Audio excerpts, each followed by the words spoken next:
But hey, things could be worse. Somebody could be dead. Hello, everybody, and welcome back to Call Time a Theater Pod, where every role in theater matters. This is the space where we can talk about it all, where we can laugh, learn, and sometimes call out the chaos. So sign in on the sheet, because it's call time. So with me today, I have a... Thanks again to the wonderful For You page of TikTok, I was able to find this hysterical man who, believe it or not, he was actually a writer for the original Muppet Show. Kid you not. Kid you. God, With me today, I have Harry Cooke. Hey there, Harry. Hi, Marisa. Good to see you. I gave away your secret. I'm so sorry.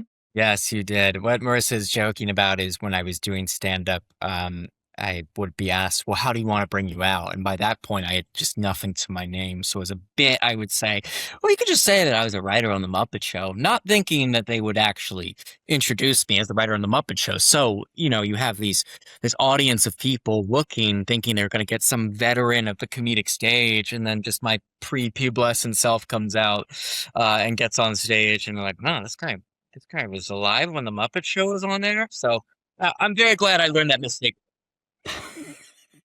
It's honestly one of my favorite things ever because, listen, I pulled that too, and everyone's like, what?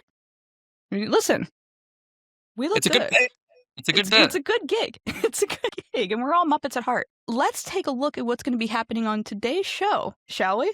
Getting a reel is the first stage, but getting a good reel is the next. That's what gets you representation. And think, oh yeah, there's all that context. Yeah, right. Forgot about it. It's as if it was written that way on purpose. Who'd have thunk? I was like, God, I could be talented too. I'm schooled. Wasn't that great? That was enthralling. Oh my God. Oh my God. I love that. I'm speechless. Absolutely speechless.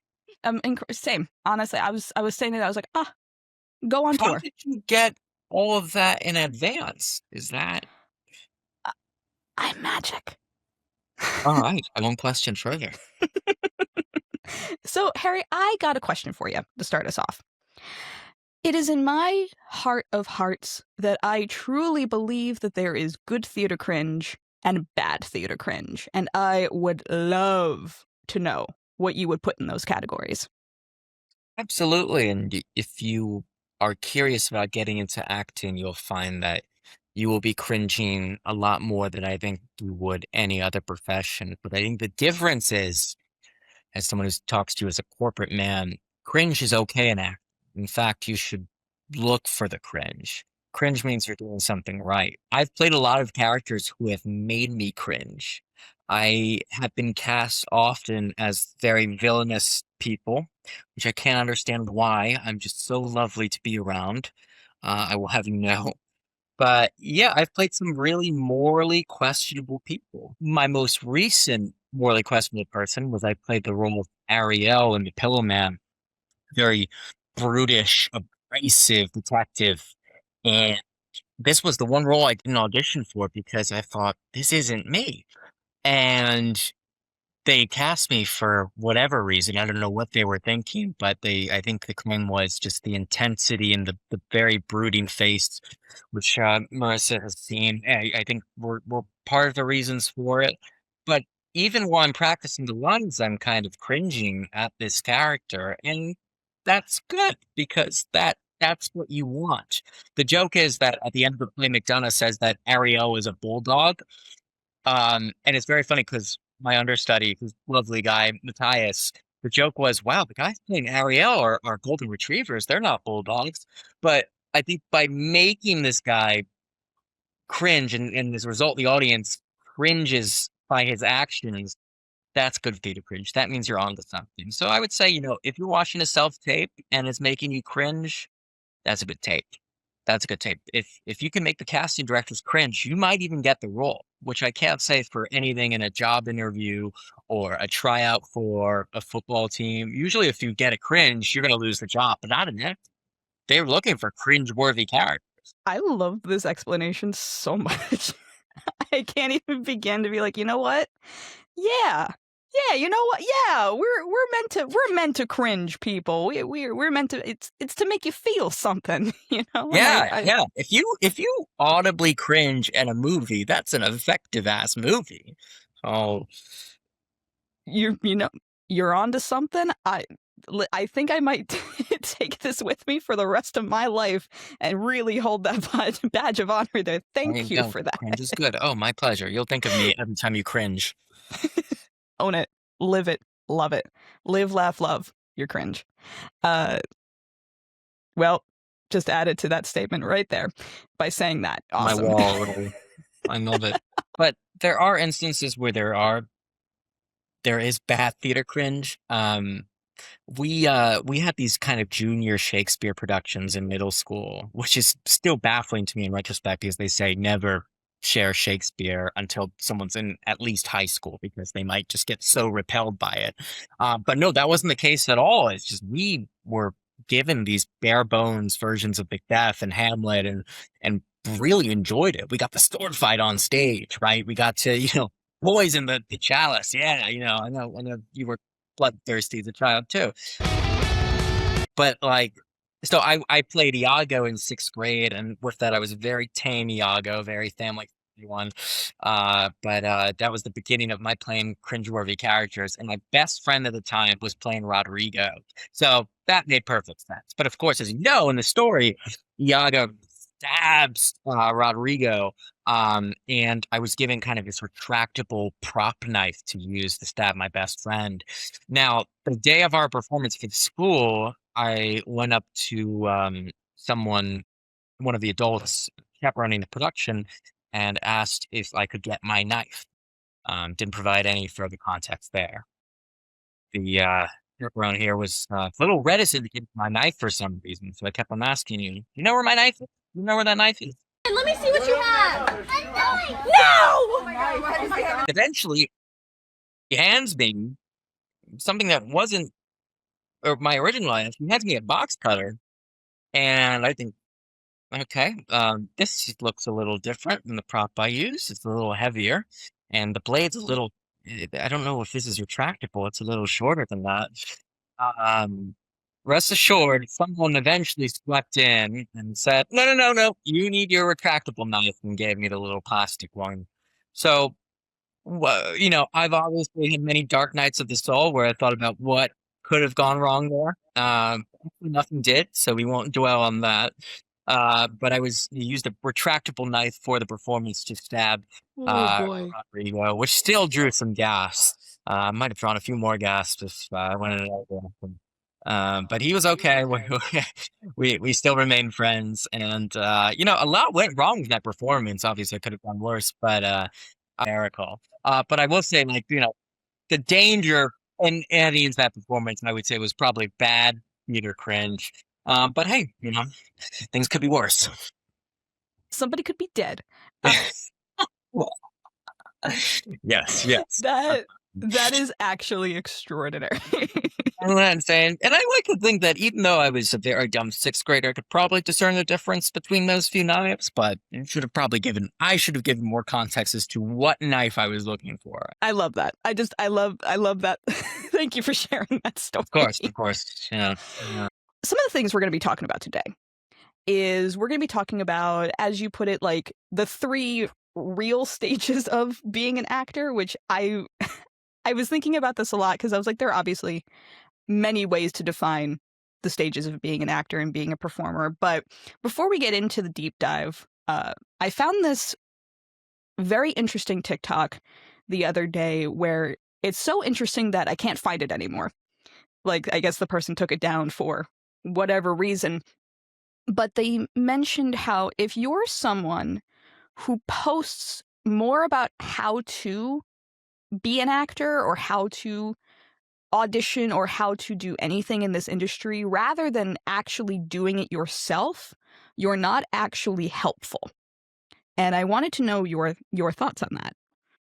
There are certainly a plethora of how-to videos on TikTok.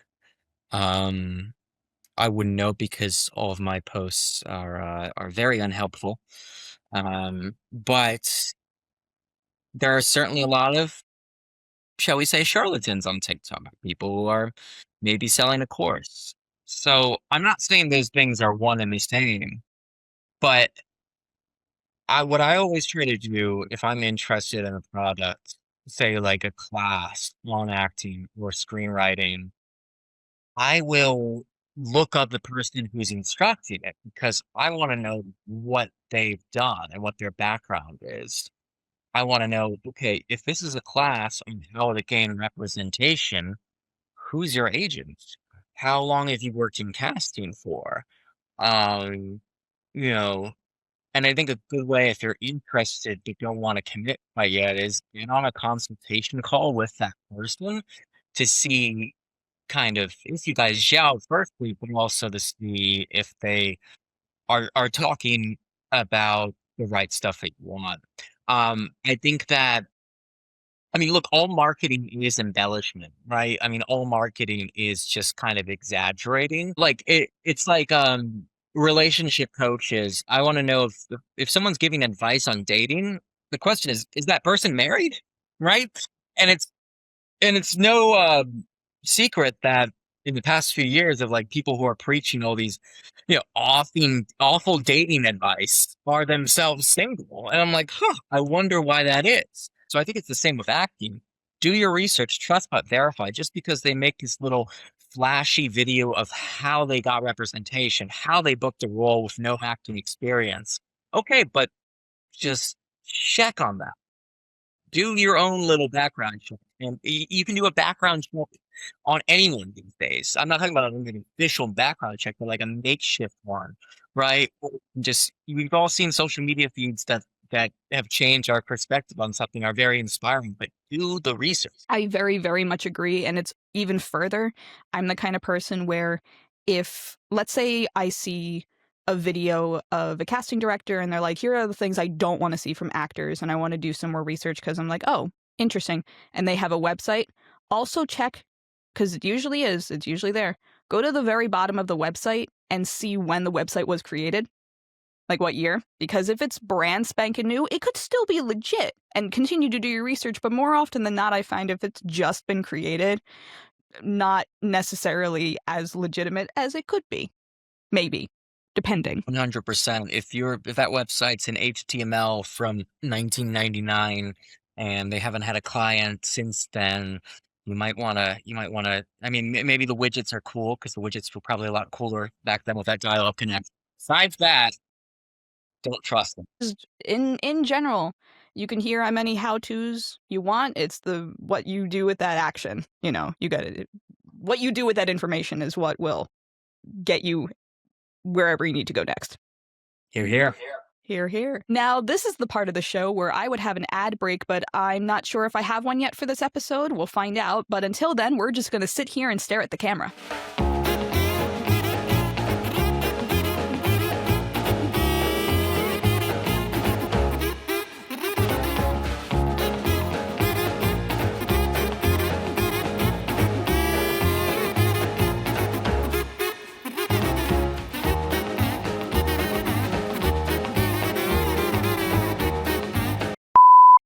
Okay, so our deep dive today is we're talking about the stages of being an actor, and would you mind explaining to our audience how you describe this to me in terms of what are your real stages? Yeah. So you get cast in a role, and it's the most exciting thing ever because, oh my God, I'm not delusional. Someone sees something in me. That could be for any role, but especially if it's one of the higher up ones, one of the lead ones. And you go to the read through, and you can't wait. You're gonna own this. You are just breezing through every line. You're having fun. You're gelling with the cast. I would say that's the first stage. It's just the euphoric stage, and then you get to, shall we say, the Empire Strikes Back in distribution. You get to this part of this where it becomes work and it becomes hard because all those lines that you were breezing through in the read through, you now have to memorize. You now have to commit those lines to memory. And whereas in the read through, you're looking at these lines and going, oh my God, when am I on the next page? Oh, like this is amazing. Whereas now you're like turning the page and you're like, oh my God, there are 3 to 4 pages here that are just blocks of text, and it's just me speaking. And the playwright, why am I in this scene? Why on earth am I saying all these things?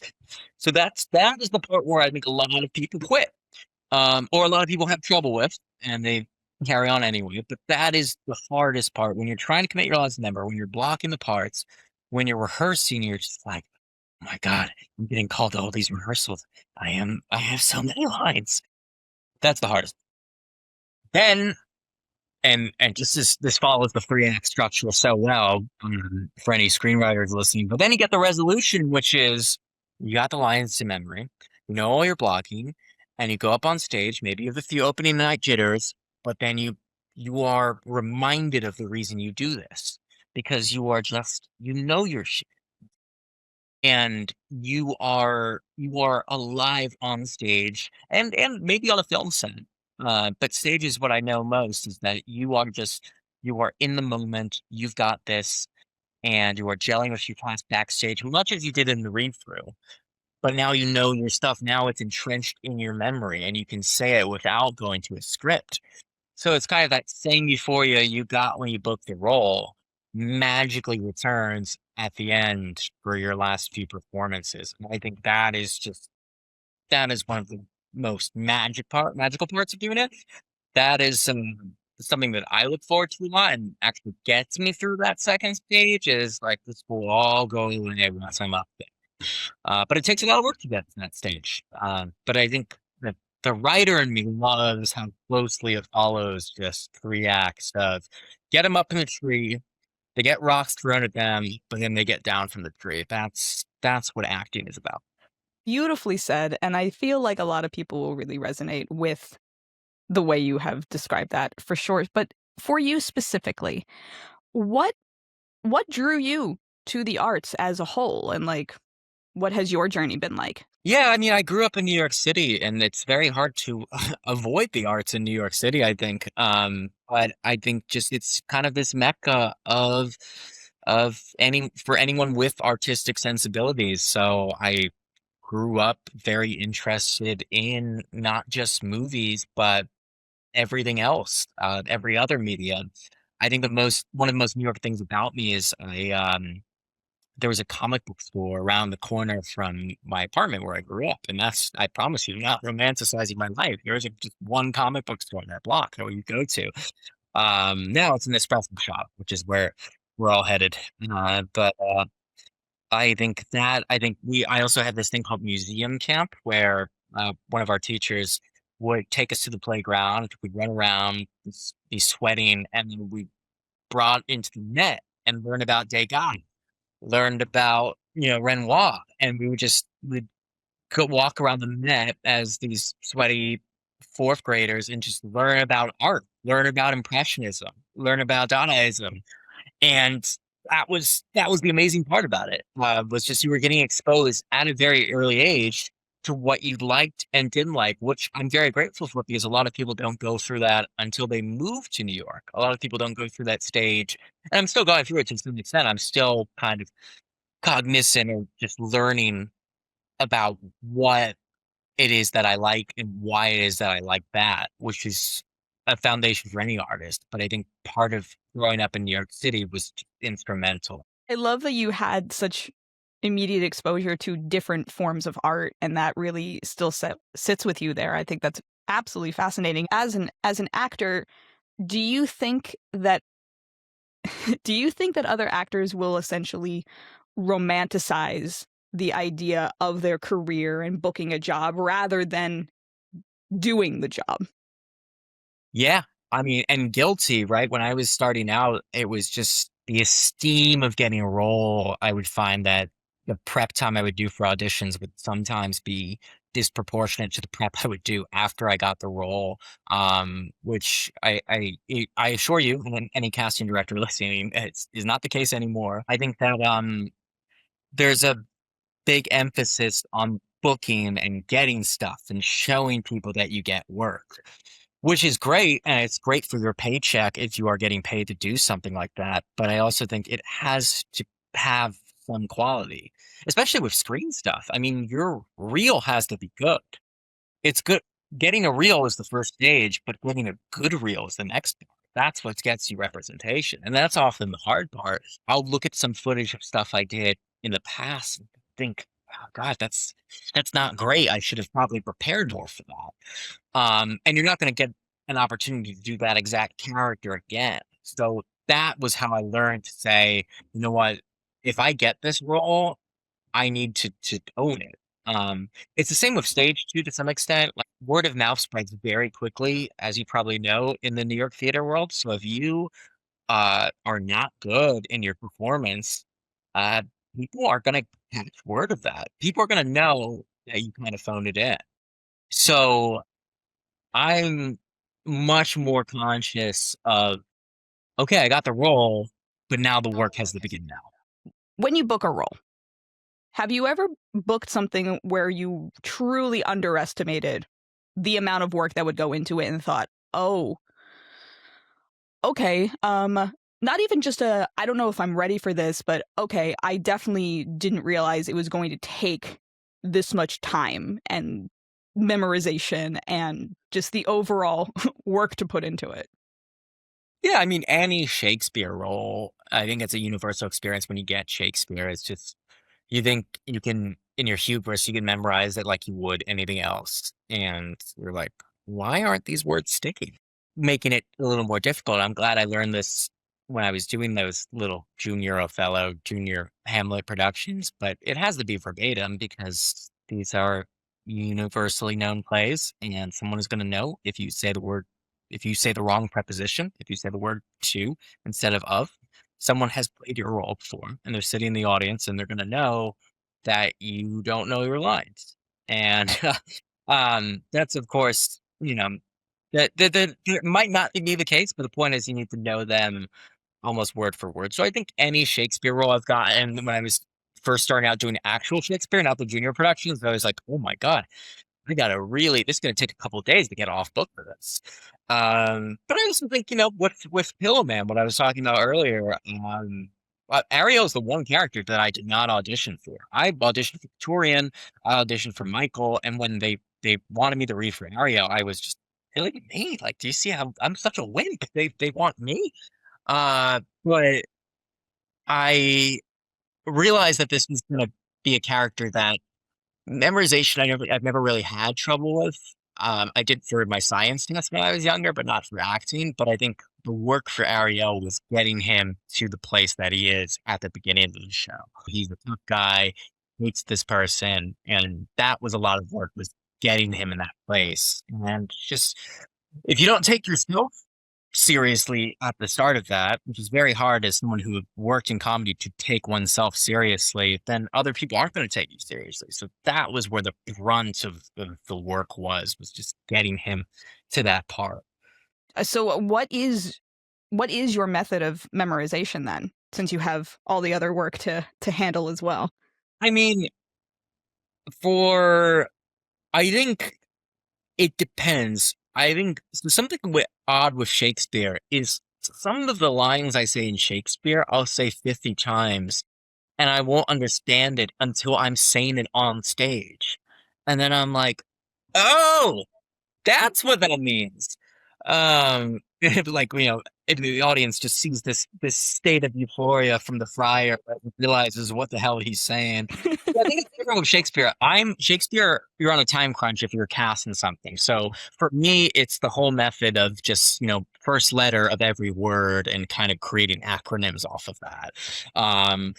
Or just like saying, or like how people do, which is you write kind of this, I want to say Zodiac Killer-esque, the first letter of each word in your lines of dialogue and reading off there and kind of creating this puzzle for yourself. I would say with less complex roles, I think there's going to be a logical, if it was a good writer, or even if it was not the best writer, there's going to be some logical flow of the script. So, there's going to be something in the line before you that brings you to the character's line. That's just how plays have been written since Epic of Gilgamesh, right? So, like, whatever the character's saying in the line before you is going to have some word that jettisons your response in your line. So finding that connective tissue. is the fastest way to memorization, I think, right? If I ask you, Marissa, what time is it? You know your next line is 11:38 a.m. because of the word time in my line. So then kind of finding that connective tissue for things like sketch comedy, for contemporary plays, that's a lot of fun. It's a little more complex when you're dealing with the classics, but that's at least what I look for. And then that way you can memorize both the person's lines in front of you and and your lines. So you know your stuff and at a quick pace. Yeah, I think that's really effective. And honestly, so I'm a Shakespeare nerd. I've done a few. The first one I ever did was Much Ado About Nothing, and Who'd you play? I was Benedict. You were Benedict. I Oh my God, I'm was. so jealous. It was honestly not. I wasn't expecting it at all. In any sense of the word. I thought because I was, going for Beatrice, like most girls would, and then they were like, "Oh no, Benedict," and I went, "What?" You looked around Great. here like, I like that. No, that is amazing. So I'm gonna probably ask you after this to do your this can be no trick monologue, but You think I still have that memorized? But his I do much wonder about one man monologue, right? Mhm. I had such difficulty memorizing it at the time. I reasons couldn't tell you, but for some reason I kept just getting tripping up, and I think about this now, and I think it was because I was trying to copy Kenneth Branagh to a T. Because my memorization method is usually just like, oh, if there's a audio recording, I'm gonna speak along with it. That way, our voices become the same, and then I add in obviously cadence and direction as needed for this production rather than just copying straight up. But to this day, I still do like the abridged version of that monologue because I don't remember the full monologue, but it's great for auditions. It's Yeah, really great because it's already shortened and it gets to the especially. context right away. Oh yeah, absolutely. And they're looking for like something that's 1 minute, right? And If if you're there's doing, anything I'm good at is getting one of the things I do as a coach is that I shrink monologues. Mhm. I know how to get really good tight monologues together. That way everybody's good to go. But then it gets to a point sometimes where I'm like, oh yeah, I only remember this version. Now I gotta extend it again and think, oh yeah, there's all that context. Yeah, Forgot right. about it. It's as if it was written that way on purpose. Who'd have Yeah, thunk? find yourself cursing Shakespeare. Yeah, that's very much a danger too, is just when you watch someone else's portrayal of the character you do, because you don't want to emulate them in a way. I have still have not seen the Roman Polanski God of Carnage movie because I was playing that role of Alan, and I didn't want to be doing a Christoph Waltz impersonation. But just the fact that I knew that Christoph Waltz had played this role, and when I would read certain lines, I was like, I can imagine Christoph Waltz saying that, but I did not want to become like, this caricature of him, because you have to imbue some sort of your authentic self in that, as you did with Benedict. You had to be your Benedict, not David Tennant's, not Kenneth Branagh's, not Tom Hiddleston's, who, by the way, is coming to Broadway this fall. Very exciting. Yeah. But yeah, no, that's amazing that you played that role. That's my The true fault. roles that the Shakespeare alone that I have played and have yet to play, um, maybe we'll have you come back for a Shakespeare episode of the podcast Oh, because like I'd be there's some honored. things going on that I would love to get scheming. Yeah. Um, Have you played any other typically male Shakespeare roles? I mean, I've been working on my Hamlet for years of developing my Hamlet interpretation. But otherwise, I was Miranda in The Tempest, and I was the ship captain in Twelfth Night. Um, I also assistant directed that Nice. production. I was Mercutio in the Great only role. time No, I hate Romeo and Juliet. I hate Romeo and yeah. Juliet. I despise it. The Or characters or it is just only because this is where I get snobby. Every production I've ever seen of it is wrong. Um, they just focus on the wrong things, and it's I could go on a whole rant about that. I'm not going to do that right now. But it's just something where I'm like, we can do any other play. Any other play. You don't have to do Romeo and Juliet. The only interpretations of Romeo and Juliet I really like at this point is West Side Story. And Leo. And Leo. And that's really it. But I could rant and rave and rant. But so speaking of Shakespeare though, because you were mentioning how, you don't really welcome to the train of thought. We don't really get exposed to Shakespeare until we're like, a little bit older. But let's talk about school. Because something that you and I talked about is you're considering going back for an MFA, correct? Yes, and it's looking a little more certain by the day that I very well will be pursuing an MFA this fall. Okay, well, congratulations. That's Thank wonderful. you. This has been a conversation that, I have it a lot in my house because I have a very academic family. Both my parents work in higher education, and I have been wanting to get an MFA for a long time. I got into one MFA program and did not go because I could not afford it. But the response I've gotten from people is, oh, you don't need an MFA. You don't really need one. And it's like, well, yeah, I know. I don't need one, but I want one. And so I'm wondering, with you specifically, not even just your reasonings as why you want to have an MFA, but do you think that actors tend to be pushed in the academic direction when it comes to getting an MFA for, continued training? I was at Juilliard auditions last month. This is my second time auditioning for Juilliard, and I appreciated at the start of it that anyone who's done a Juilliard audition knows that the faculty leads you in a warm-up beforehand, and it's a really nice thing because you're getting kind of this free instruction. Well, actually, it's not free if you pay that application fee, but uh, you are getting this instruction from Juilliard's excellent vocal coach, and it's just how Juilliard warms up, if you're ever curious. And then at the end, the president of Juilliard says that everyone's path to acting is different. Some of you will be learning with us. Some of you will be learning with other schools, be it Yale, be it Guildhall, be it RADA. I'm naming all the schools I've also applied at. And some of you will be learning on the job.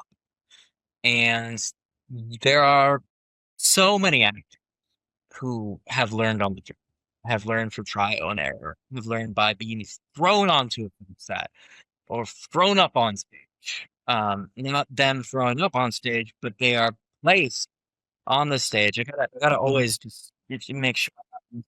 Yes, and then they realize what it's like to have those bright lights, and then they vomit accordingly. But I mean, it's just yeah. I mean, that's true. It's just if you are dead set on one path in your 20s, you are very likely going to be disappointed. I've met a lot of people in the comedy world who SNL is their one objective, and they are going to do whatever it takes to get on SNL. And more power to them. It's good to know what you want and just act in accordance with that. Back kilos. But for me, I was more like, I need to explore these different avenues and find out, much as that museum camp was great for exploring my taste, I need to see what am I good at? What do I have fun doing? And what is the best path forward? Now, I never got any formal acting training because I stopped acting when I was 14. We were looking at high schools and I just didn't want to go to a performing arts school. I wanted to learn I wanted to read more. I wanted to learn kind of what it was as far as literature and arts. I was in that exploratory phase where I thought I was be a writer and needed to learn what to write about. I felt that acting isn't what I want to do anymore, hence why I didn't go to acting school. Now that I'm back as an actor, I'm competing against people who have received their BFAs or have received their MFAs. So the wonder is, am I getting outclassed by that person? And you never can tell. I mean, it's just casting is such a varied machine that you're just not going to be able to say, this person got it because they got the training that I didn't. There's no guarantee of that. As I said, there are people who have just are fantastic actors without it. There are plenty of resources in New York to get an MFA equivalent. The reason I've kind of gone to the route of MFA is because the program that I'm looking at in the fall to attend, most likely, is a program dedicated to what I think my shortcomings are as an actor. It is dedicated to the classical route. And by throwing myself into the audition scene of New York 2 years ago, I was able to see, okay, where am I getting roles? Where am I not getting roles? And I was having more difficulty in the stage areas of the classics. I take Shakespeare rejections very personally. Um, my dad was born in Stratford upon Avon, so there's this English heritage to it. I also I studied English in school, so I'm like going into Shakespeare auditions thinking with both this heritage and this education, I'm like, this should be a walk in the park for me. Why am I not getting roles? And that was what I realized. I need to fix this, and maybe it's getting into a program of some sort where this is the specialty. So that I have I think schooling might be the best thing for me going forward because I know exactly what I need to work on. Um, but I think if I were going to a program just to get the certification, I don't know if that would be necessary. I know you have so many thoughts on this, right? Because to quote yourself, you said you didn't need to go to acting to school to act in your experience. Yeah, I mean, I just want to say off the bat, I really respect your reasonings a lot because it's throughout all these years now, I actually don't think I've really ever heard anybody say within my circle, "Oh, I want to go to school to learn." I feel crazy, Yeah, right? yeah, right. Crazy. And meanwhile, that's like all I'm about because I loved going to school because I wanted to learn. And my college experience was like this, and that's for another time. But I love getting the education to help me grow as an actor and understand from the root up why I am doing this and what exactly is this all for, you know? And just to hear somebody else say that, I'm like, oh my God, yay. I'm so glad. And because I think a lot of people now, there are so many ways to become an actor now. Some people have the gift and can just do it. Some people need to go to school and learn and grow. Some people go to school and they don't do anything with it, or they go to school and they suck. They still suck. And you know what? We need everybody. We need everybody in this business because how else are we going to learn overall about each other and learn what works and what doesn't work in this business? And so just the want alone of an education is fantastic. And I'm genuinely very excited for you. Thank you, thank you. No, I'm glad, and I'm someone for whom if you made anything academic growing up, I would hate it, right? I would always prefer to read for pleasure and read what books I wanted to read rather than read something that was assigned. Um, but we live in a country where it's the name of the school holds a lot of weight. You could Yeah. get C's or D's in an Ivy League school, but the fact that you went to Yale is going to be with you for the rest of your life. So long as you graduate, even if it's with C's or D's, you went to Yale. That opens you up to an alumni network. Yeah. Um, so I I would think say, it's so do you think having the MFA changes how rooms, like audition rooms, casting directors, it changes how people perceive you and how you perceive yourself? yeah. As far as people perceiving you, it definitely depends on the room. You might even get someone who maybe went to that same school. I think especially if you're one of those highly coveted programs, like ones I mentioned, like Juilliard and Yale. I mean, yeah, they're gonna assume that you're very good. But also like that gets thrown away if you butcher the audition, if you just, you know, there, you might even single-handedly disrepute your entire school, right? School's reputation might be on the line for that. Be like, what the hell are they teaching over there? Uh, but as far as validation you give yourself. I mean, it really depends. The I love the story of the God, he played a character in The Sopranos, but he just gave this amazing performance of an Italian American. They were just blown away by this guy. And then they asked, "Where are you from?" He's like, "I'm from New Jersey." They're like, he just the entire room exploded. So like, yeah, no, they're just people who inherently have it. And who just have those instincts embedded in them, or just prep really hard. So I think, that's my skirting a solid answer to this question is just saying that it really just depends on the room that you're in. But I think if you're looking for kind of that experience and it makes you feel more prepared, and your idea of preparation is studying that for 4 years, then I would do that. But as you mentioned, you have to actually learn. You have to you have to actually pay attention in class, which can be hard.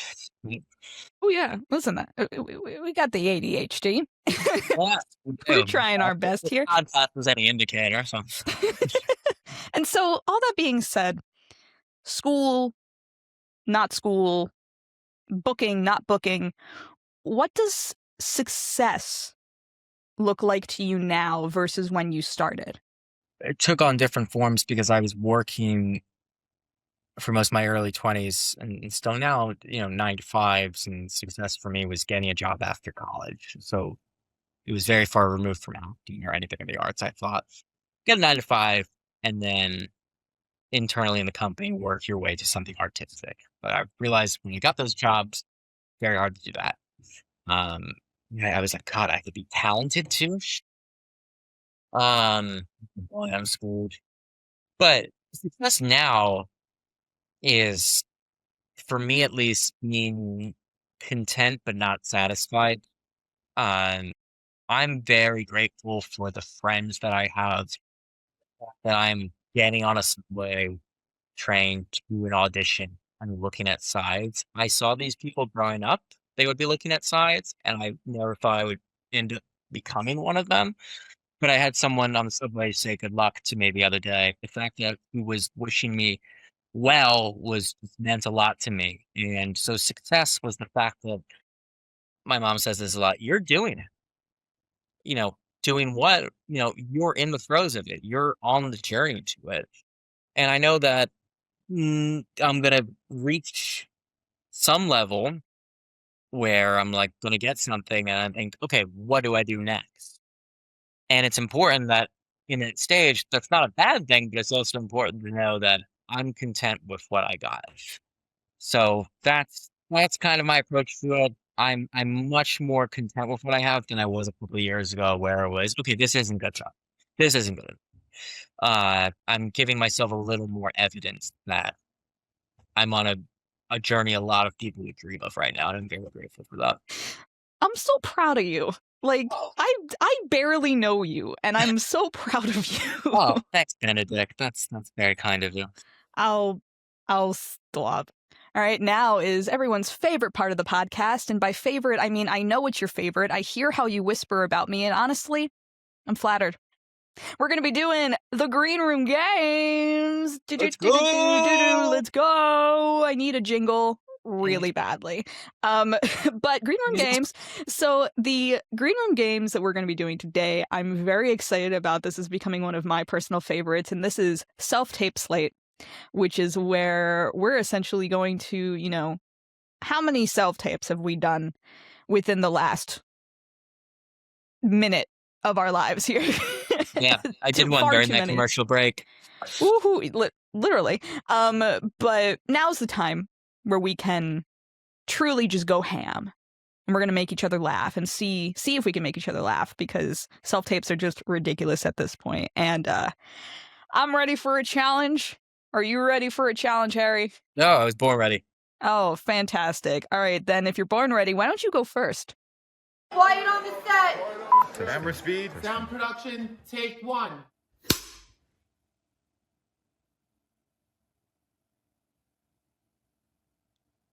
I'm Cassandra Atkins, LA native,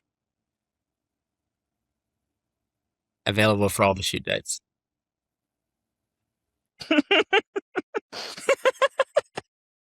Got her.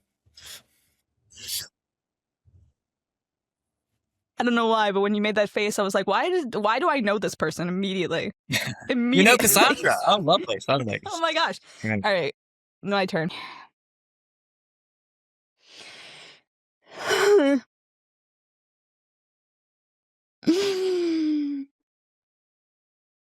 Hi. My name is Marisa Helene Mast, and I'm your Miss New Jersey. And today, I'm going to be doing the abacadus. A, B, C, D, E, F, J. I thought I was going to get you. Thought I was going to get you. That's okay. I don't feel like a complete failure. You shouldn't. You shouldn't. I should not have started with the scene. I forgot to do a slate. Harry Cooke, 5'11", available for all the shoot dates, and yeah, just so excited to be a part of that part of the project, or at least considered for it. Can't get too ahead of myself. Okay, I'll just continue with the scene. Ah! You booked. Good. You Good. booked. Does that happen to you, where you like pour your heart out and like, oh shoot, I gotta do a slate now, Yup. and you're just sweating and just tears Yep. running down your Oh eye. no. Oh geez. Okay. All right. I got one more. Hey there. Name's Tanya. My last name is none your business. So I have what is called the ADHD, and my therapist said I could use a fidget toy for whenever I need it. So I may use it throughout this audition. But I am 5'3" on a good day, 4 foot on a bad one, and I will be performing for you Much Ado About Nothing by the great William Shakespeare.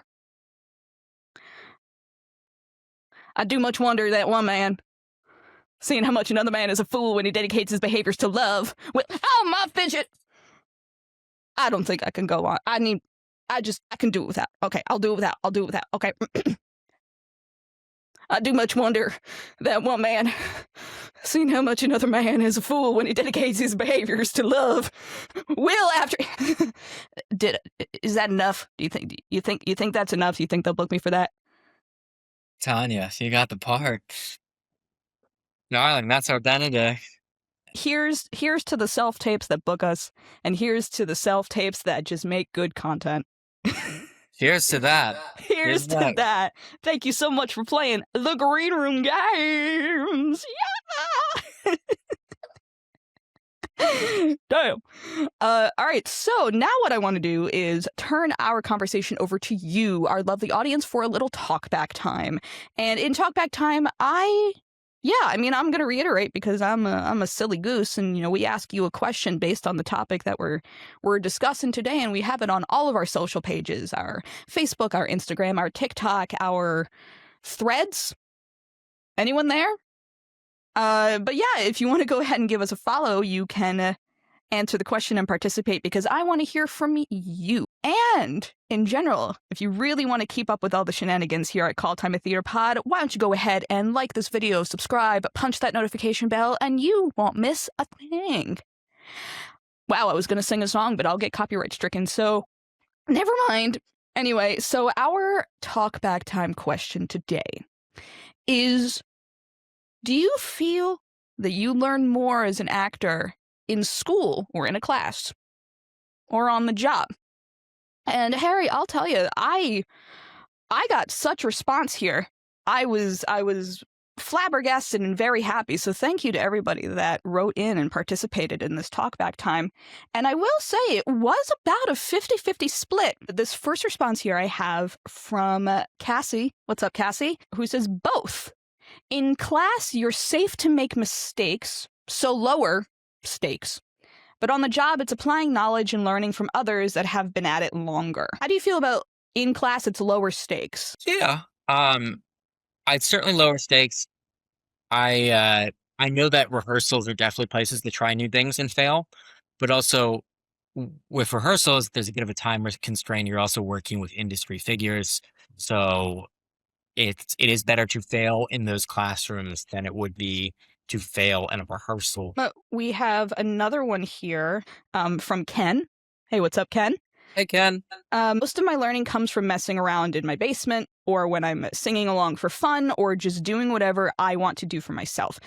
I get really irritated about the old acting guru saying that the study of acting is the study of life, but it means that you have to pay attention everywhere, which I do agree with. Yeah, I mean, I do agree with that. I think that actors are very good listeners for a reason, and it's not just because the best actors are listening to what their co-stars are saying, but also just actors are listening everywhere. They're looking for these little tips and amazing stories that people share. That's why I like writing so much because I have a responsibility as a writer to be interested in other people, and be interested in their story. So yeah, a lot of your education comes from the outside and from speaking to people and hearing other people's stories. Should that substitute for an actual course? I mean, it's hard to say. I think that messing around, I mean, that messing around and failing is for me where the biggest lessons have come from. Those have been the experiences where, I'm trying something new and it falls flat in my face. My director tells me, "Don't do that on the show night." That's where I have learned the lessons in my life.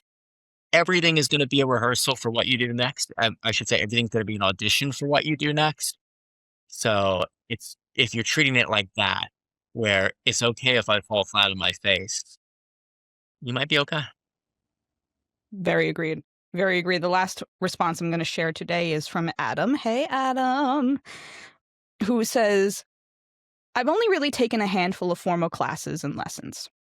The majority of my learning has been while I'm actively involved in a production. I will say, however, there is a difference between me, who learned it at their feet, and those around me who studied it. And I've had to make up for those gaps in experience and knowledge. And the best way to get better at something is always by actively doing it.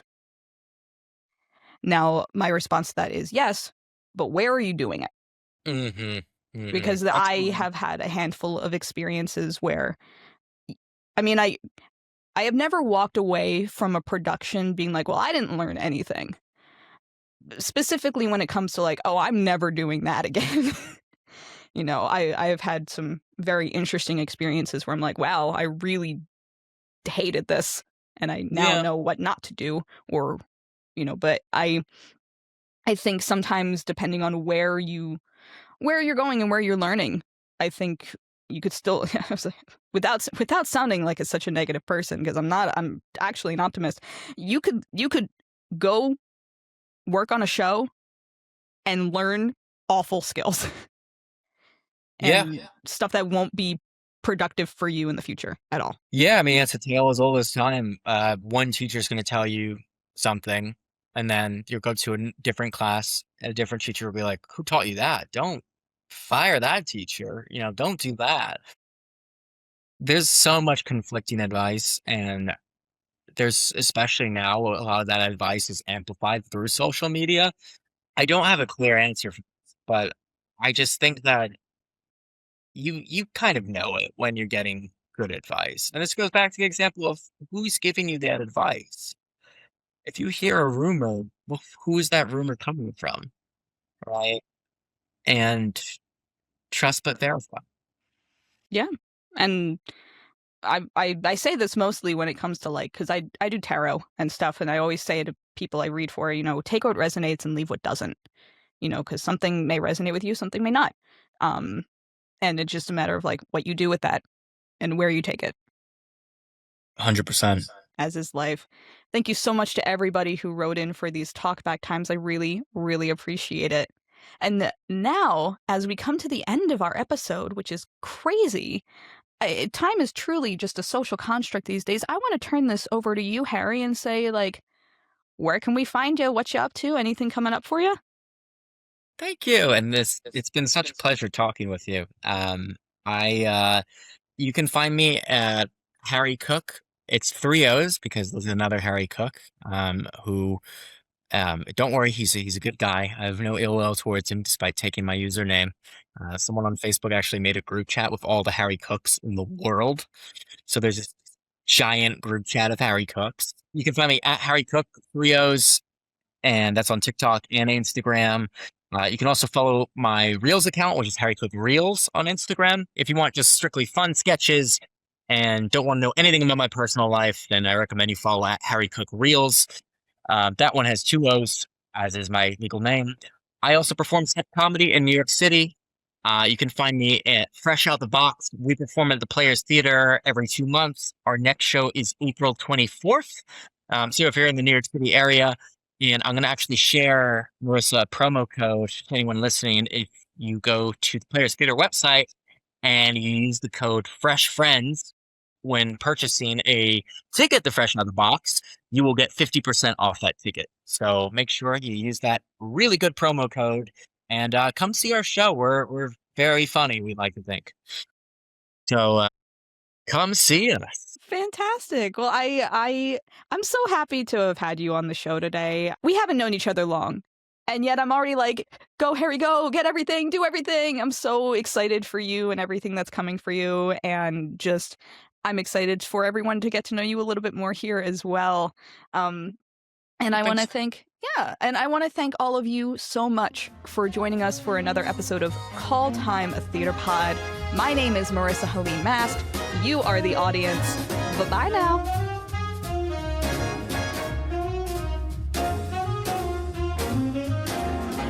This podcast was made possible through the support of viewers like you. Thank you.